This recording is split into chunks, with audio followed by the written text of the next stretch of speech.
السلام علیکم پیارے بچوں، آج ہم حضرت عزیر علیہ السلام کا 100 سال تک سوئے رہنے والا واقعہ سنیں گے۔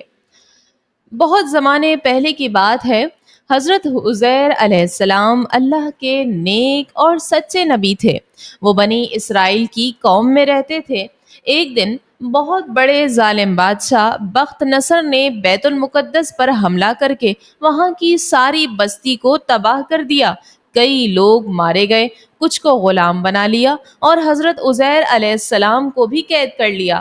کچھ وقت بعد حضرت عزیر علیہ السلام قید سے نکل آئے اور اپنے گدھے پر سوار ہو کر واپس اپنے شہر کی طرف گئے۔ جب وہ شہر پہنچے تو یہ دیکھ کر حیران رہ گئے کہ سارا شہر خالی ہے، نہ کوئی انسان، نہ کوئی چراغ، نہ کوئی ہنسی، صرف درختوں پر پکے ہوئے پھل، مگر توڑنے والا کوئی نہیں۔ حضرت عزیر علیہ السلام یہ منظر دیکھ کر بہت غمگین ہوئے۔ وہ سوچنے لگے اللہ اس ویران شہر کو کیسے دوبارہ آباد کرے گا۔ پھر انہوں نے کچھ پھل کھائے، انگور کا رس پیا اور اپنے گدھے کو باندھ کر ایک درخت کے نیچے آرام کرنے لگے۔ آرام کرتے کرتے حضرت عزیر علیہ السلام سو گئے، اور ایک دن دو دن نہیں، پورے 100 سال کے لیے سو گئے۔ ان 100 سالوں میں شہر دوبارہ آباد ہو گیا، لوگ واپس آ گئے اور عمارتیں دوبارہ بن گئیں۔ 100 سال بعد اللہ کی طرف سے حضرت عزیر علیہ السلام کو جگایا گیا۔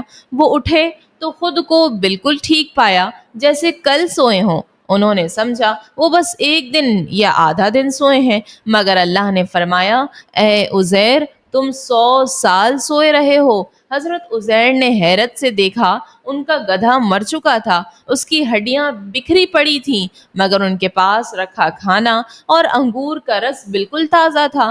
اللہ نے فرمایا، اب دیکھو ہم تمہارے گدھے کو کیسے زندہ کرتے ہیں۔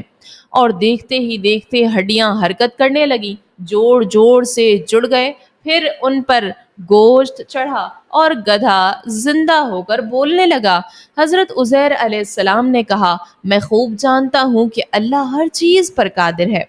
پھر حضرت عزیر علیہ السلام اپنے پرانے گھر گئے۔ وہاں کسی نے انہیں پہچانا نہیں، سوائے ایک بوڑھی عورت کے جو انہیں بچپن سے جانتی تھی۔ وہ بیمار تھی۔ تب حضرت عزیر علیہ السلام نے اس کے لیے دعا کی، وہ ٹھیک ہو گئی، اور اس نے سب کو بتایا کہ واقعی یہ حضرت عزیر علیہ السلام ہی ہیں۔ لوگوں نے آپ کو حضرت عزیر نہیں مانا۔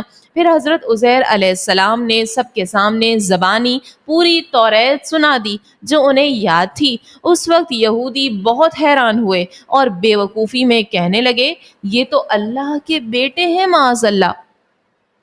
تو بچوں، اس واقعے سے ہمیں بہت ساری چیزیں سمجھنے کو ملتی ہیں۔